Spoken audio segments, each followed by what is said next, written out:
Dear student, আজি সমাধান কৰিম অনুশীলনী 5.1 পৰা প্ৰশ্ন নং 4 4 1 নম্বৰৰ পৰা 7 নম্বৰলৈকে এই গোটেইকেইটা অংক ইয়াৰ আগৰ যিখন ভিডিঅ' আছে সেইখন ভিডিঅ'ত সমাধান কৰা হৈছে অলৰেডি। আজিৰ এইখন ভিডিঅ'ত সমাধান কৰিম 8 নম্বৰৰ পৰা 15 নম্বৰলৈকে। প্ৰশ্নত কি কৈছে, তলৰ কোনবোৰ সমান্তৰ প্ৰগতিত আছে? যিবিলাকে সমান্তৰ প্ৰগতি গঠন কৰিছে তাৰ প্ৰতিটোৰে সাধাৰণ অন্তৰ ডি নিৰ্ণয় কৰা আৰু পৰৱৰ্তী তিনিটাকৈ পদ নিৰ্ণয় কৰা। প্ৰথমে আমি সমান্তৰ প্ৰগতিত আছে নে নাই সেইখিনি নিৰ্ণয় কৰিম। যদি সমান্তৰ প্ৰগতিত থাকে তেনেহ'লে আমি সাধাৰণ অন্তৰ নিশ্চয় পাই যাম আৰু তাৰপিছত পৰৱৰ্তী তিনিটা পদ, এই পদ তিনিটা বাহিৰ কৰিম। 8 নম্বৰ অংকৰ সংখ্যাৰ তালিকাখন হৈছে এইখন। ইয়াত প্ৰথমে কি কৰিবা, প্ৰথমে আমি যিকোনো এটা পদৰ পৰা তাৰ আগৰ পদটো বিয়োগ কৰি যাম। এনেকুৱাকৈ প্ৰথমে কি কৰিবা, a2 মাইনাছ a1 কৰিবা, অৰ্থাৎ a2ৰ মান হৈছে এইখিনি আৰু a1ৰ মান হৈছে এইখিনি। গতিকে বহাই দিবা a2 হৈছে মাইনাছ 1/2 আৰু আকৌ মাইনাছ কৰিবা a1ত মাইনাছ আছে, মাইনাছ 1/a2। গতিকে এই মাইনাছটো আহি এই মাইনাছটো কি কৰিব, প্লাছ বনাব আৰু লিখি দিবা হাফ। এতিয়া কত হ'ল, এইটো আছে কি 1/2, এইটো 1/2, এটা আছে প্লাছ, এটা হৈছে মাইনাছ। গতিকে ইয়াৰ লগত ইয়াৰটো কেঞ্চেল যাব, গতিকে কি পাবা, 0 পাবা।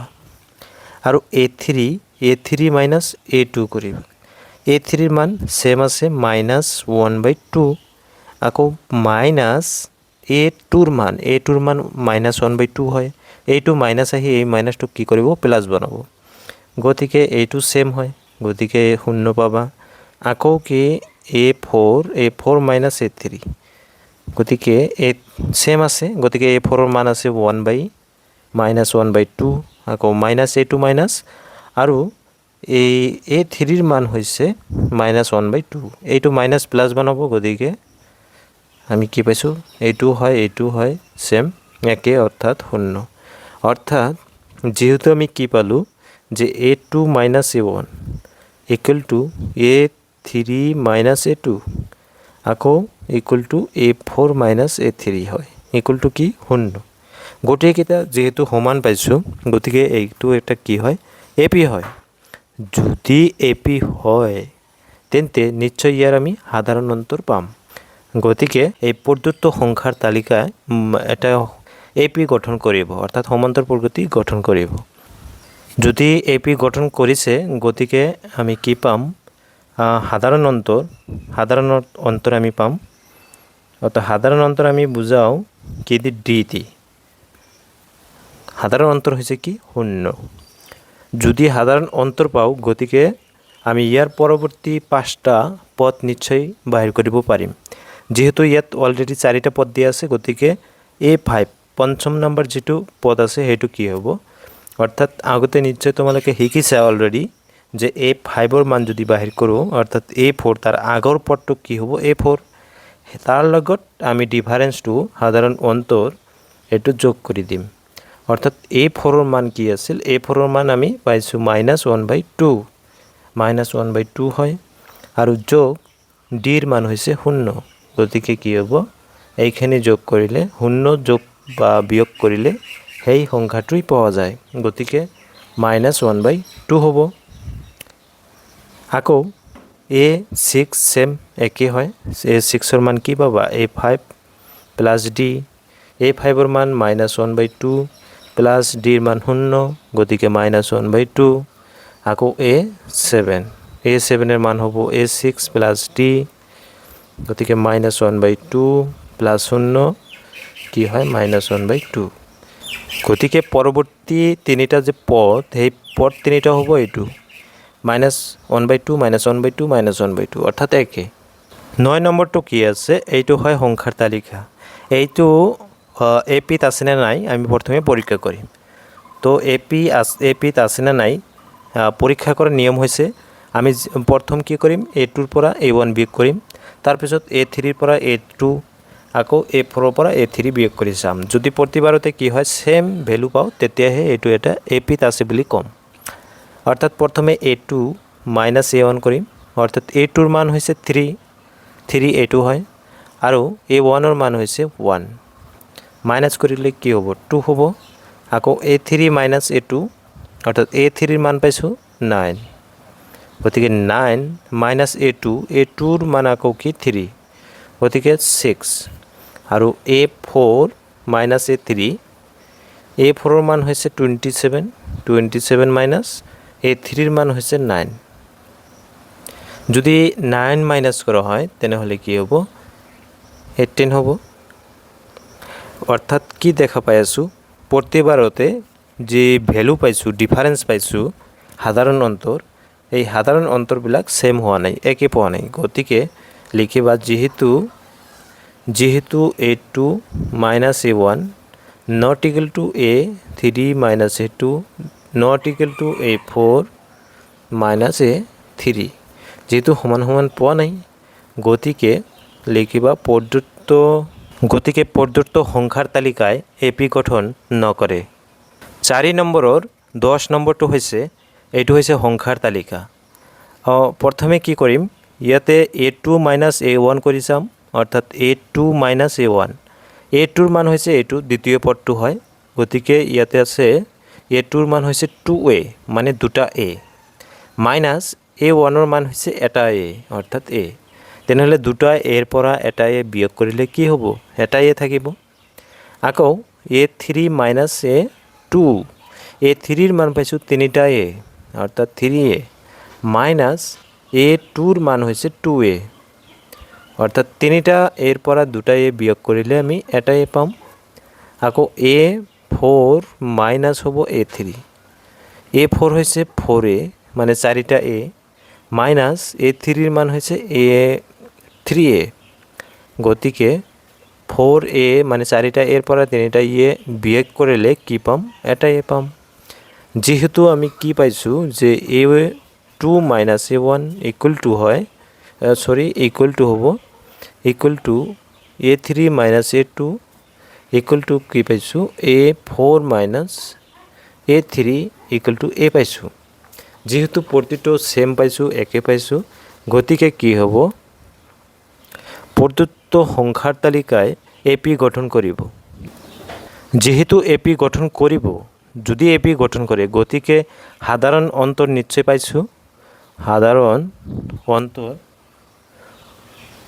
সাধারণ অন্তর আমি ডি দি বুঝাও অর্থাৎ সাধারণ অন্তর হৈছে এ হৈছে গতিকে যদি ডি পাইছোঁ গতিকে পৰৱৰ্তী তিনিটা পদ আমি উলিয়াব পাৰিম অৰ্থাৎ গতিকে এ আমি চাৰিটা পদ অলৰেডি আছে গতিকে পঞ্চম নম্বৰ যেটো পদ সেইটো বাহিৰ কৰিম a5 কি হ'ব a5ৰ আগৰ পদ আছে a4 প্লাস d a4ৰ ভ্যালু হৈছে a4ৰ ভ্যালু হৈছে 4a প্লাস d ভ্যালু হৈছে a টোটাল কি হ'ব চাৰিটা a আৰু এটা a মানে পাঁচটা a হ'ব 5a আকৌ a6 তাৰ মানে a5 প্লাস d a5ৰ ভ্যালু হৈছে কিমান এইটো হয় অৰ্থাৎ 5a প্লাস d ৰ ভ্যালু a অৰ্থাৎ 6a আকৌ a7 অৰ্থাৎ a6 প্লাস d a6ৰ ভ্যালু হৈছে a6ৰ ভ্যালু হৈছে এইটো অৰ্থাৎ 6a প্লাস d ৰ মানে হৈছে a অৰ্থাৎ 7a গতিকে পৰৱৰ্তী তিনিটা পদ হল 5a 6a আৰু 7a 11 নম্বৰ যেটো সংখ্যাৰ তালিকা দি আছে এইটো এপিত আছে নে নাই প্ৰথমে পৰীক্ষা কৰিম তো ইয়াত প্ৰথমে a2 minus a কৰি চাম অৰ্থাৎ a2 minus a1 অৰ্থাৎ a2ৰ ভ্যালু কি দি আছে a স্কয়াৰ দি আছে a স্কয়াৰ মাইনাস a1ৰ ভ্যালু দি আছে a দি আছে তেনেহলে এই দুটাৰ পৰা আকৌ আমি কি কমন ল'ব পাৰিম দুটাৰ পৰা আমি কমন ল'ব পাৰিম যে a আছে ইয়াতো আছে গতিকে a এটা কমন ল'ব পাৰিম অৰ্থাৎ ইয়াতে থাকিব a minus 1 থাকিব আৰু a3 minus a2 অৰ্থাৎ a3ৰ ভ্যালু হৈছে a কিউব মাইনাস আৰু a2ৰ ভ্যালু হৈছে a2ৰ ভ্যালু হৈছে a স্কয়াৰ ইয়াৰ পৰা আমি এই দুটাৰ পৰা কমন ল'ব পাৰিম এ স্কুৱেৰ কমন ল'ব পাৰিম অৰ্থাৎ এ ইয়াতে থাকিব এ মাইনাছ আৰু ইয়াতে থাকিব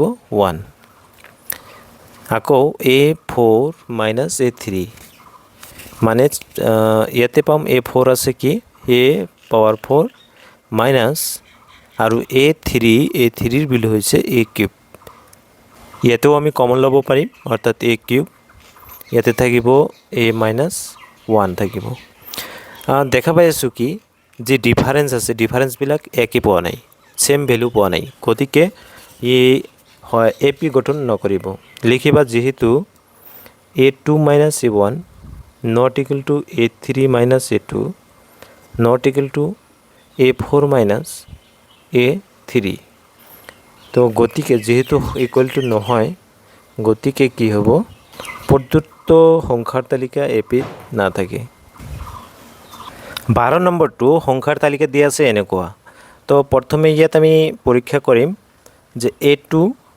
minus a1 কৰিম অৰ্থাৎ a2 ভ্যালু কি দিয়া আছে এটো হয় √8 আছে আৰু মাইনাস a1 কৰিম a1 ৰ মান √2 হয় এতিয়া এইখিনিৰ পৰা আমি কেনেকৈ 8 minus 2 কৰিম নেকি নহয় তো এনেকুৱা কৰিলে ভুল হ'ব তো প্ৰথমে কি কৰিবা এইটো কি কৰিবা 8 টোক ভাঙিবা অৰ্থাৎ কেনেকৈ ভাঙিব পাৰিবা 8 আছে 2 into 4 আকৌ 2 into 2 অৰ্থাৎ এই তিনিটা আমি কি কৰিম এই দুটা মিলি স্কয়াৰ কৰিব পাৰিম অৰ্থাৎ এই দুটা মিলি যদি আমি স্কয়াৰ কৰো নিশ্চয় √ওভাৰৰ বাহিৰত আহি যাব 2 আৰু এটো থাকি যাব অৰ্থাৎ 2 স্কয়াৰ into 2 এনেকৈ লিখিব পাৰিম অৰ্থাৎ আমি এইটো লিখিম 2 স্কয়াৰ into 2 আৰু মাইনাস কি হয় √2 আছে ৰুটৰ লগত আমি এই স্কয়াৰটো কেনসেল দিম 2 এটা বাহিৰত আহিব অৰ্থাৎ ইয়াতে থাকিব 2 বাহিৰত আহিব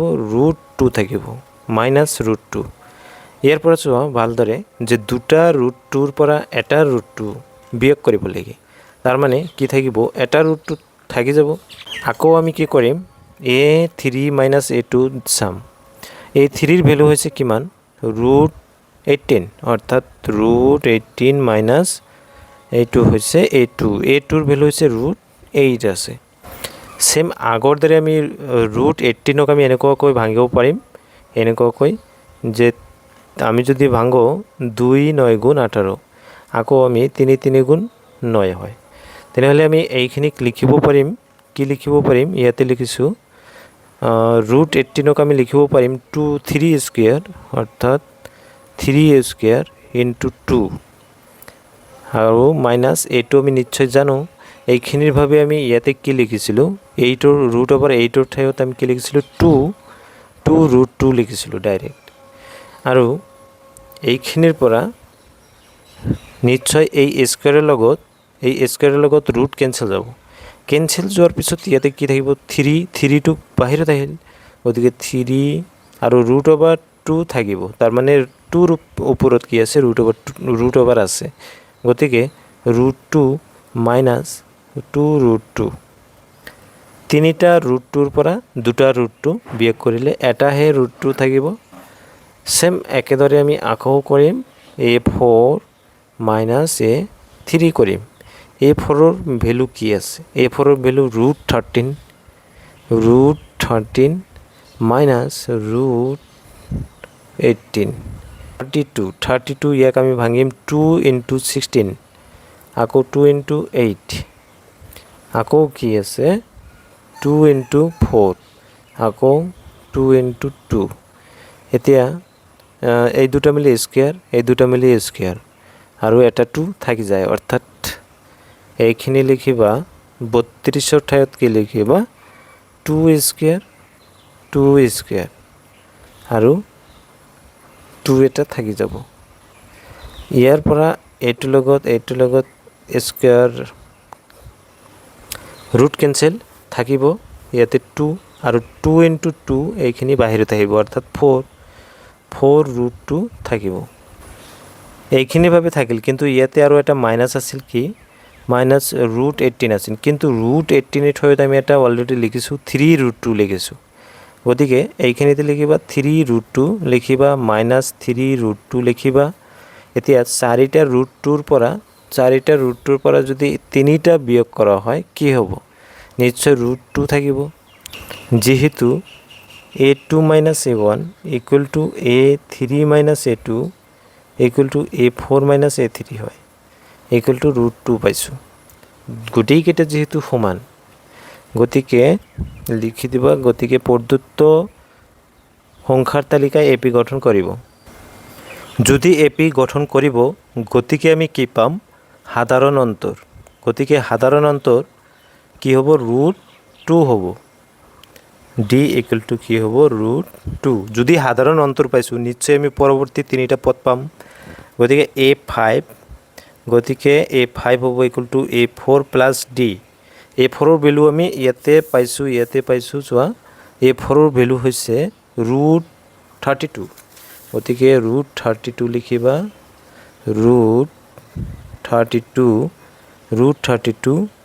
আৰু প্লাছ ডিৰ ভেলু হৈছে ৰুট 2। এতিয়া এইখিনি এনেকুৱাকৈ ৰাখিলে হ'ব জানো?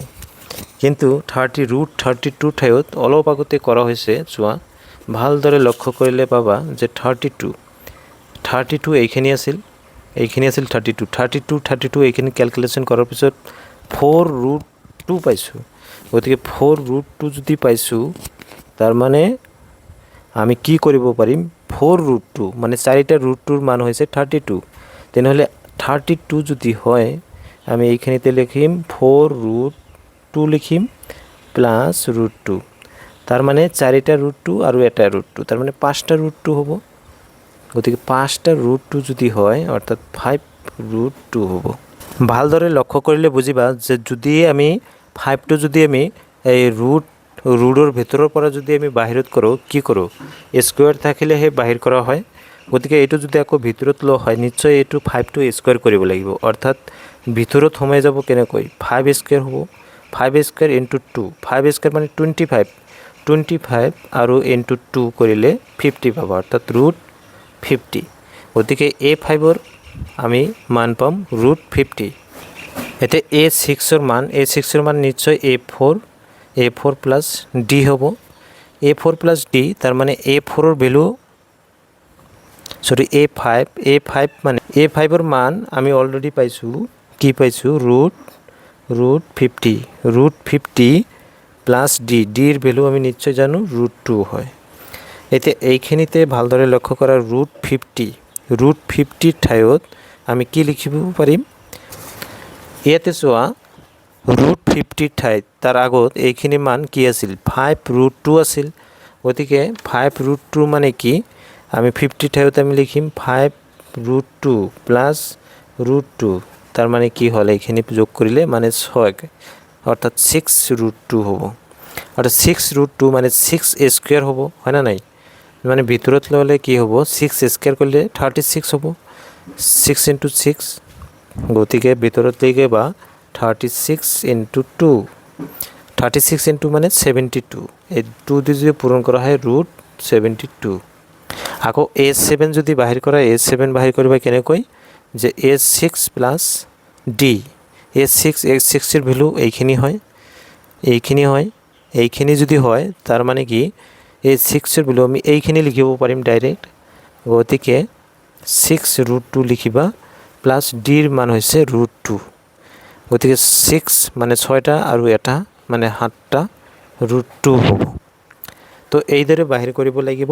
তোমালোকে শ্বৰ্টকাটেও বাহিৰ কৰিব পাৰিবা, কিন্তু এইখিনি আমি ভাঙি দেখাই দিছোঁ যে কেনেকৈ কেলকুলেশ্যন কৰিব লাগে। তো গতিকে পৰৱৰ্তী পদ 3টা হ'ল, এটা হৈছে কি? ৰুট 50 আৰু এটা হৈছে ৰুট 72 আৰু এটা হৈছে ৰুট কি হয়? এইখিনি কেলকুলেশ্যন কৰিলে এইখিনি কৰা হোৱা নাই। অৰ্থাৎ 7 ইনটু 7 মানে 49 ৰুটৰ ভিতৰত 49 ইনটু 2 কৰিলে আকৌ কি পাম? অৰ্থাৎ 2 ইনটু 9 18ৰ 8, হাতত 1 থাকিব, 2 4 গুণ 8 আৰু 9 98।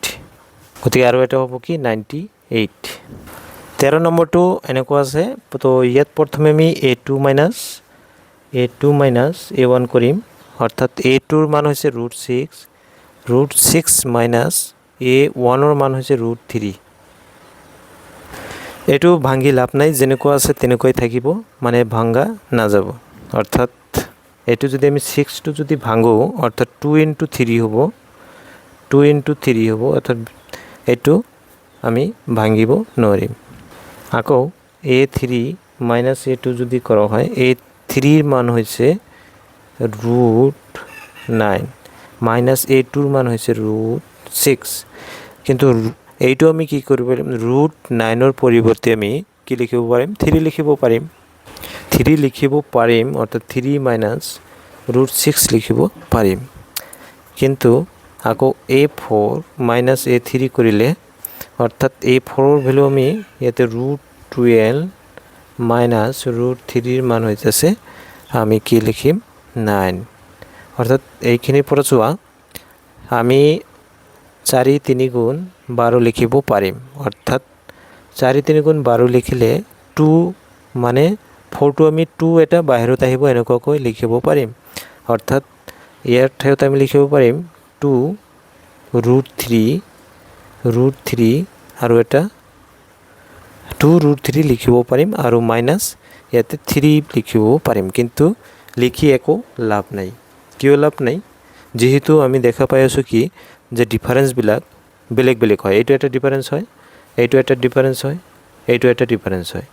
ডিফাৰেঞ্চবিলাক বেলেগ বেলেগ হয়। যিহেতু বেলেগ বেলেগ হয়, গতিকে যিহেতু a2 minus a1 not equal to a3 minus a2 not equal to a4 minus a3, গতিকে প্ৰদত্ত সংখ্যাৰ তালিকায় AP গঠন নকৰে। 14 নম্বৰ যিটো আছে এনেকুৱা দিয়া আছে তালিকাখন। তো প্ৰথমে আমি যেনেকুৱাই থাকক, আমি প্ৰথমে পৰীক্ষা কৰিম a2 minus a1। a2 minus a1, a2ৰ মান হৈছে 3² মাইনাছ আৰু a1ৰ মান হৈছে 1²। 3² কৰিলে 9 মাইনাছ 1² কৰিলে 1, গতিকে 9 মাইনাছ 1 মানে 8। আকৌ a3 minus a2, a3 minus a2 কৰিলে কি হ'ব, a3ৰ মান হৈছে 5² মাইনাছ a2ৰ মান হৈছে 3²। অৰ্থাৎ 5² মানে 25 মাইনাছ 3² মানে 9। 25ৰ পৰা যদি আমি 9 মাইনাছ কৰোঁ 16। আকৌ a4 মাইনাছ a3, অৰ্থাৎ a4ৰ মান হৈছে 7² মাইনাছ 5²। 7² মানে 49 আৰু 5² মানে 25। অৰ্থাৎ 25 যদি বিয়োগ কৰা হয় 24 পাবা। অৰ্থাৎ যেহেতু আমি দেখা পাই আছোঁ, যিহেতু a2 minus a1 not equal to a3 minus a2 not equal to a4 minus a3, গতিকে প্ৰদত্ত সংখ্যাৰ তালিকায় AP গঠন নকৰে। 15 নম্বৰ সংখ্যাৰ তালিকাখন হৈছে এনেকুৱা। তো প্ৰথমে আমি ইয়াত a2 মাইনাছ a1 কৰিম। অৰ্থাৎ a2 মাইনাছ a1 কি হ'ব, a2ৰ মান হৈছে 5² মাইনাছ আৰু কি আছে a1 হৈছে 1²। আৰু 5² মানে 25 মাইনাছ 1² মানে 1, 25 মাইনাছ 1 মানে 24। আকৌ a3 মাইনাছ a2, a3 হৈছে 7² 7² মানে 7² লিখি লোৱা, আৰু a2 হৈছে 5²। অৰ্থাৎ 7² পৰা যদি আমি 49 মাইনাছ 5² কৰিলে 25 ইকুৱেল টু 24। আকৌ a4 মাইনাছ a3, অৰ্থাৎ a4ৰ মান হৈছে 73 মাইনাছ a3 হৈছে 49 যদি কৰা হয় তেনেহ'লে 13ৰ পৰা 9 গ'লে 4 আৰু ইয়াতে থাকে 6ৰ পৰা 4 গ'লে 2, গতিকে 24। যিহেতু প্ৰতিটো আমি কি পাইছোঁ, সমান দেখা গৈ আছে। অৰ্থাৎ যিহেতু লিখিবা যে a2 minus a1 equal to a3 minus a2 equal to a4 minus a3 equal to 24। যেহেতু সমান হয়, গতিকে প্ৰদত্ত সংখ্যাৰ তালিকায় AP গঠন কৰিব। যদি এপি গঠন করে নিশ্চয় আমি সাধারণ অন্তর পাম। সাধারণ অন্তর মানে ডি টু কি পাম, ডি টু হচ্ছে 24। যদি সাধারণ অন্তর পাইছোঁ গতিকে আমি কি পাম, আমি প্ৰতিটো পদ বাহিৰ কৰিব পাৰিম, পৰৱৰ্তী তিনিটা পদ বাহিৰ কৰিব পাৰিম, অৰ্থাৎ A5 অৰ্থাৎ A4 প্লাছ ডি। A4 হৈছে কিমান, A4 হৈছে 73, গতিকে 73 আৰু ডি হৈছে 24। 3 প্লাছ 4 মানে 7, 7 প্লাছ 2 মানে 9। আকৌ A6 নিশ্চয় বাহিৰ কৰিব পাৰিম। A6 হৈছে A5 প্লাছ ডি। A5 হৈছে কিমান, 97, 97 প্লাছ ডি মানে 24, অৰ্থাৎ 7 প্লাছ 4 হ'লে 11, 11-ৰ 1 হাতত 1, 9-কে 10, 2 12, 12 2 হাতত 1। আকৌ A7 equal to A6 plus D. A6 মানে হৈছে 121 আৰু প্লাছ ডিৰ ভেলু হৈছে কিমান, ডিৰ ভেলু হৈছে 24, গতিকে 1 প্লাছ 4 মানে 5 আৰু 2 প্লাছ 2 মানে 4 আৰু 1, গতিকে এই তিনিটা হ'ব পৰৱৰ্তী তিনিটা পদ।